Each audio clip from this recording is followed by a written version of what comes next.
Barely 65 miles long and as narrow as a mile wide, Cape Cod is a sliver of sand with an outsized sense of self.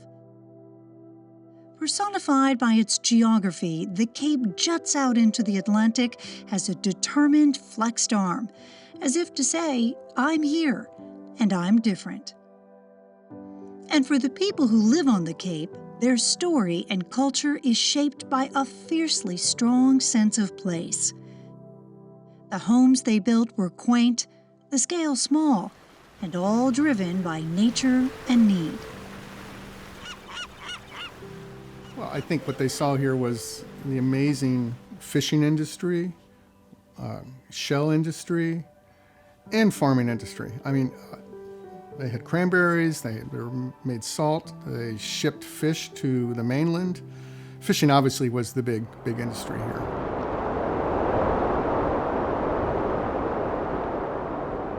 So yeah, it was a very harsh area to live in. I mean, they were self-sustaining farms back then. You know, they had a cow, they had horses, they had gardens, they had orchards. You read a lot of the early diaries, and that's how they survived. The ancestors of the Wampanoag were the first people on Cape Cod. Their way of life forever changed with the arrival of the Europeans in the early 1600s. These new settlers from across the Atlantic with names like Nickerson, Alden, Chase, and Sears, whose descendants, along with the Wampanoag, are still living across the Cape. But in all these years, they have never seen a time like this.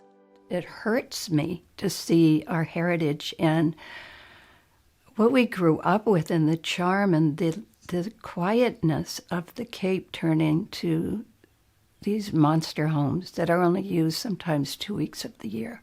It's devastating.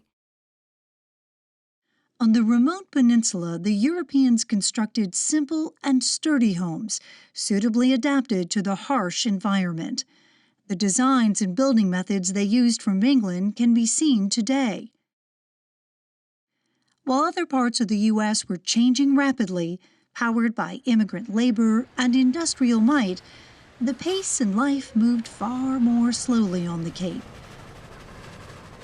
This created a kind of time capsule where hundreds of older homes and buildings survived into the 21st century. It's the historic houses on the Cape embody what the Cape's all about and why people come here. And what people want to do when they're on the Cape is understand the history of this nation that goes back to 1620 and even before that. I mean, it's all these houses and these places, everyone has an individual story to tell. Some of them are good, some of them are bad, but it is part of the story. It's part of the fabric of who we are today, good or bad. They captured the character of the town today and the village today. And they let us know that we are part of a much longer progression of history here on the Cape. For Cape Codders who have lived with all this history, it's easy to take old buildings for granted because they've always been around. But these structures are vulnerable and vanishing in increasing numbers. With the loss of every building, a piece of the cultural heritage of Cape Codders vanishes with it. You know, death by 1,000 cuts, where you just lose 1 or 2 buildings in every neighborhood, but if you do that every year, it gradually erodes the number of historic properties and the ability of that neighborhood to really reveal its history and to attract people to the Cape. Well, I think that every time we lose something from the landscape, we're losing a part of ourselves. And before you know it, you've lost all of these memories of the past. And they're significant because they're not only the things that you remember, but now they're the things that you're relaying as storylines to the present generation.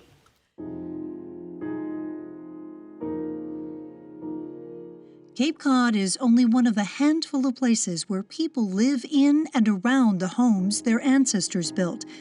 And what they built tells their story. Living in a historic house feels like I'm part of something. Our family is part of something. We are adding on to a story that was already there for over 100 years before the house became part of my family. I'm fascinated by the fact that every house has a story, and very few of us know what it is. Even if we live in the house, we may not know what the story is. And once you start digging into it, you virtually meet these people who lived in the structure before, and you get to know them, and you start to think about their lives and their experiences in this place, and then you just want to know more. Carpenters, tradespeople, and the service industry are now the backbone of Cape Cod's middle class. For these hard-working families, finding decent, affordable housing is tough. One by one, smaller, older, affordable homes are being replaced by multi-million-dollar mansions. Providing incentives to preserve historic homes is not causing the Cape's housing crisis, but can be part of the solution.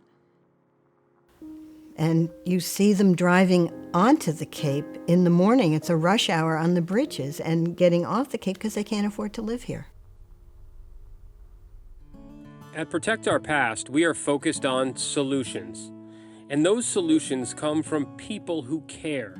We are expanding our footprint by finding more of you who want to get involved. There are a variety of ways one can make a difference. Visit protectourpast.org/solutions and see the various ways you can help slow down the destruction of everything we love about our iconic communities. Connect with us to become part of the solution to protect our past. People believe there is diminished value in keeping older homes at the expense of building newer ones, but the evidence suggests otherwise. Historic homes bring tourists, promote cultural tourism, grow economies, and help families. Tearing down older homes has other costs. So from an environmental perspective, there's a real value to preserving the embodied carbon that's in the structural frame of these buildings and not generating additional waste. Those trees have already been cut down. They've been kiln dried. They've been transported. They've been cut. They've been put together. When you think about it that way, a historic home actually is the more ecological home. It's the greenest home. Newer is definitely not better when it comes to the wood that houses are built with. Wood in older homes has passed the ultimate test: time. There's no more old-growth forests. I mean, the wide pine floors that were 16 inches wide with no knots in them, they just aren't growing trees like that anymore. They've all been harvested, and now they're replaced with fast-growing wood for the construction industry. In a regular room, regular house, conventionally built, where you have sheetrock on the walls, you can't see the living wood. And you don't feel anything about it. It's just a big white wall. In a timber frame, it's more like a piece of furniture because you see everything. You see the frame, you see what's holding it up, you see the big rafters, and you feel good, you feel safe because it's what's holding you up. You can see the structure. I can take a house that's 200 years old and find incredible beams, incredible pieces of wood, incredible just old latches, all that stuff. What are you going to have when you take apart the new house? And they don't last that long, but it's going to be what? It's going to be plywood and whatever.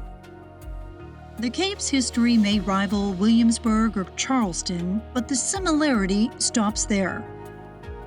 Well-heeled benefactors help protect those places, while the Cape has traditionally had a more low-key approach to historic preservation. However noble, the mindset of doing nothing is now threatening the scale, look, and feel of what was here for generations. The appeal, allure, and charm of the Cape is being tested as never before. The Cape is becoming subject to that suburban sprawl that has created these kind of vast, boring landscapes of anonymous automobile transactions that our towns will become basically servants of the automobile as opposed to people walking and dealing with each other face to face. And that will become essentially like a gated community that starts at the bridges. And that's not something that most people want. As these areas get discovered, people start flocking to them. And now, for instance, Chatham, Osterville, areas like that, they have like a zip code and address that people want to know they own a property on. It's sort of it's become a status thing. I want to bring my New Jersey house. I want to bring my California house. I want to bring my this. I want to bring my that.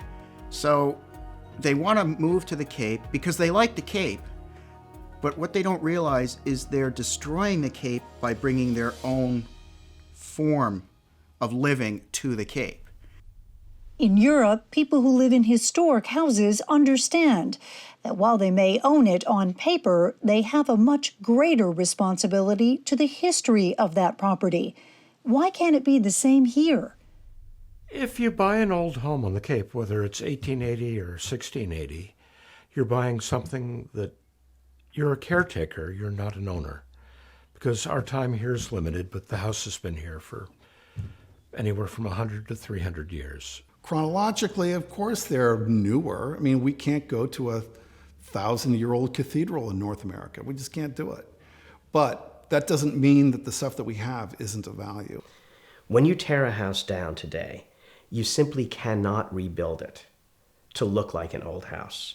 It will, number one, necessarily be larger because building codes require higher ceiling heights and all kinds of other things added to a house that change its appearance. And then in addition to that, when you tear down an old house, you lose the patina that's on an old house. That slight worn texture that you see on an old house never gets replicated. And, you know, to my eye as an architect, if something is new, I'd rather it just be new. Cape Cod is an experience that we feel the moment we finally cross the bridge. And if we enjoyed the Cape as children, those warm summer memories seem to draw us back again, to recapture something precious in our past. A lot of people come here and have kind of prime youth experiences that resonate through their life and that they're full of all sorts of wonderful memories of connection, of family, of kind of like sensory novelties, going into salt water for the first time, or the temperature shock off of Nauset, or, you know, whatever it could be, or the smell of bayberry walking down there. And it's like, these are things that stick with people. This is not just about saving historic houses. There are iconic shops and restaurants that families have enjoyed for generations, and they give the Cape its unique and defining charm. This building in the center of Brewster was constructed as a church in 1852 and converted into a general store in 1866.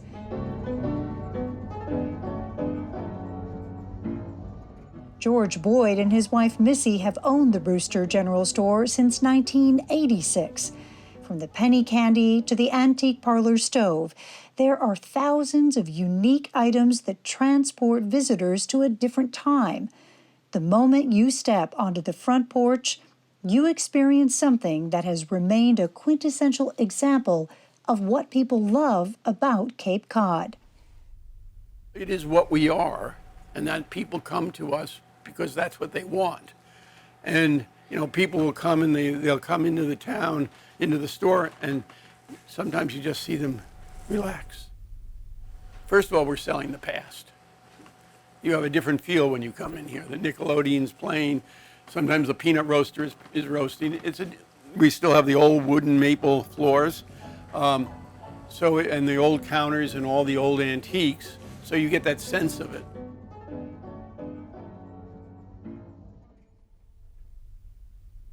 What worked in the past will not work now, as the changes overtaking Cape Cod need to be managed with reasonable, common-sense solutions. The first step is slowing things down before the wrecking ball arrives. Well-crafted demolition delays give owners and communities critical time to collaborate and come up with sensible options to preserving historic structures. The power is with the people on Cape Cod. In New England town meetings, voices are heard and votes count. In the town of Barnstable, there's now an 18-month demolition delay that's not designed to be punitive. It's mainly to get the community to understand what's involved and what's going to happen, and also for the owners to maybe give it a second thought. Changing the rules won't solve everything. Deep-pocketed homeowners and developers who are determined to get what they want are hard to stop. The challenges are daunting, but must be met with reasoned, achievable solutions that manage change to the benefit of all. It's a compromise. It's a blend. It's got many faces of significance. It's a blend of all types of restoration, rehabilitation, stabilization, replication. There's documentation of the history, repurposing of the original elements. There's so many, preservation has so many faces, it's not just one. Realtors have an important role and responsibility in shaping the Cape's future. You know, you just handwrite a letter to various historic societies saying, this property is at risk, it's going to be marketed for sale, please spread the word to people who love historic properties so that we can connect them and hopefully save this house. It has been very successful and I've been able to save some properties. If you market to the right people, you are not going to take a hit on the price. In fact, I think you can get more for a historic home, and I can prove it. So across the Cape, when I do comps, when I'm doing a listing appointment, I always comp against other historic properties. And across the board, it doesn't matter. The historic home will invariably be worth more than a non-historic home of the same square footage. Another resource to save the Cape's historic structures and streetscapes is already working. But the value and role of historic commissions isn't always appreciated, fully understood, or utilized. Across the Cape, historical commissions are filled with legions of committed volunteers, hailing from old families and new. From all walks of life, these hard-working people are dedicated to finding reasonable approaches to saving historic structures. These commissions work with homeowners, builders, and architects, not as adversaries, but in the interest of the communities they serve. They can't do it alone. They need help and support. That starts with a conversation. There is a perception out there that we're stodgy obstructionists, that we are looking to prevent progress. We're looking to change that. We're not looking to stop progress. We're looking to manage progress in a way that preserves our rich history, our heritage, our sense of place. There is another tool available to saving historic houses that's been used for centuries, the Pattern Book. In cities and towns across the U.S., including the Cape, the Pattern Book gave homeowners and builders a user-friendly manual that was a creative force in helping to shape the look and feel of main streets. Well, somebody wanted to build a house. Well, what kind of house do I build? But there was a pattern, in other words, drawings of these are the kind of houses that we have in town. Generations of ingenious Cape Codders kept their historic homes, or at least parts of them, making renovations to fit their needs. People utilized the resources that they had and didn't see the need to take things down just to build something new. And, you know, a lot of times they couldn't use the whole house or couldn't save a house, and they'd take the timber from it. I won't say simple process, but it's a process that was done quite a bit, because we don't need it here, but I need it somewhere else, so why not take it apart and put it together? It's a lot easier than cutting all that wood from scratch and then building it from scratch when those pieces of material are still in excellent condition. Some houses around here were even built out of salvaged timbers from shipwrecks. preserve this stuff, find a new home for it, repurpose it. Maybe even repurpose a few old beams into your new home. Repurpose a door frame, repurpose a window. Don't dumpster it. Don't throw it all away, because you can't replace it. There is no more. The challenge of keeping a historic house is nothing new. In Brewster in the 1880s, Albert Crosby wanted to save his modest boyhood home and give his young bride, a Chicago burlesque dancer, a grand mansion befitting the lavish parties she loved to host. Crosby's solution was building a 35-room home enveloping the older house, and it would take another generation of dedicated volunteers committed to the Crosby Mansion to preserve it for our enjoyment today. At Protect Our Past, we are focused on solutions. And those solutions come from people who care. We are expanding our footprint by finding more of you who want to get involved. There are a variety of ways one can make a difference. Visit protectourpast.org/solutions and see the various ways you can help slow down the destruction of everything we love about our iconic communities.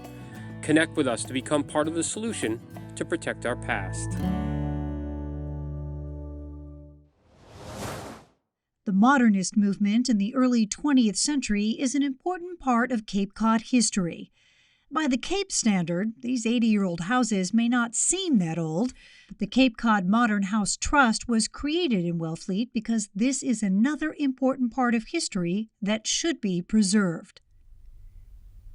Actually, the modernist houses have an ethos of small, green, very low impact.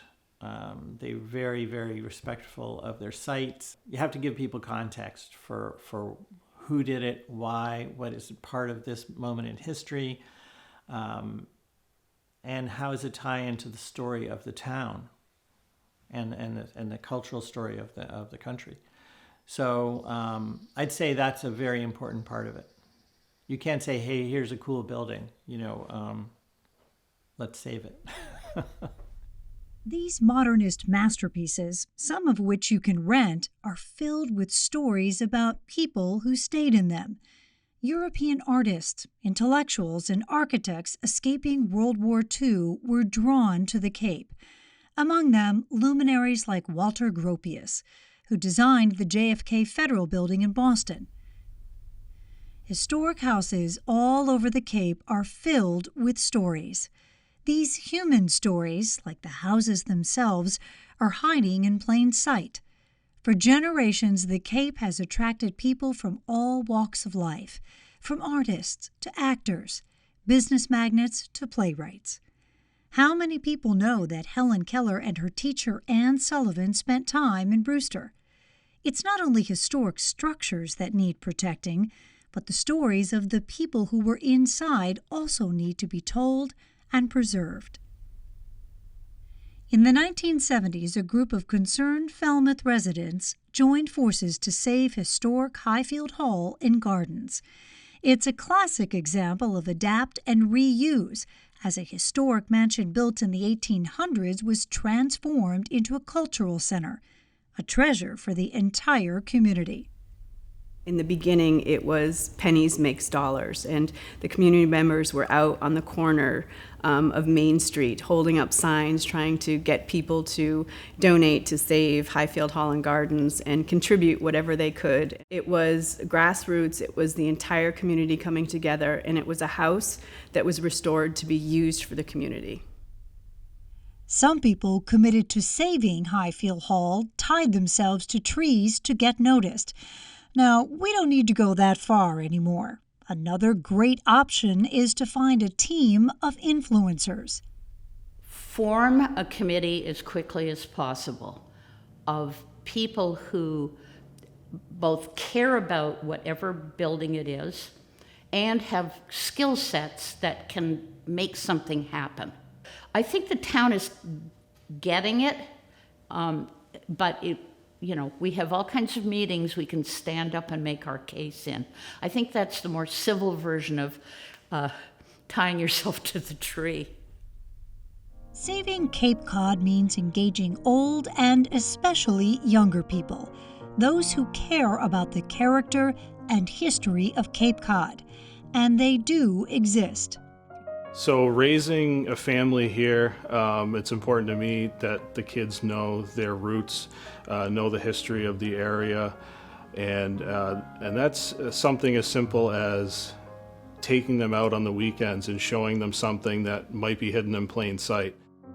Like I said, people my own age, mid-30s to 40s, who do have that nostalgia factor and want to see the Cape kind of retain that culture and those characteristics. Similar to these people who have stepped up, there are hard-working volunteers and historical commissions and societies across the Cape who will offer help and expertise. The future of the Cape is with Cape Codders themselves, whose opinions are heard and votes counted in town meetings. The power to preserve the Cape is with the people who live on the Cape. Every Cape Codder whose family has been here for 13 generations. To those who moved in this year, has a voice, an opportunity, and an obligation to step up, speak up, and save what is precious and irreplaceable.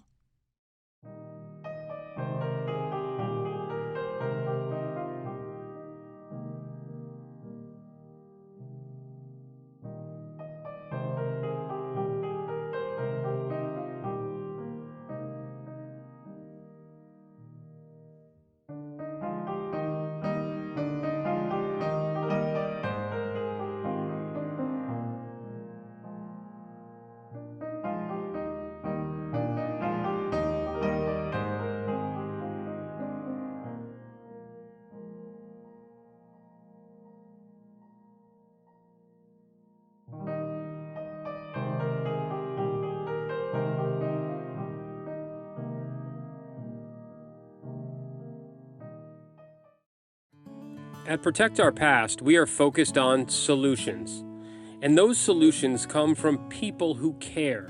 We are expanding our footprint by finding more of you who want to get involved. There are a variety of ways one can make a difference. Visit protectourpast.org/solutions and see the various ways you can help slow down the destruction of everything we love about our iconic communities. Connect with us to become part of the solution to protect our past.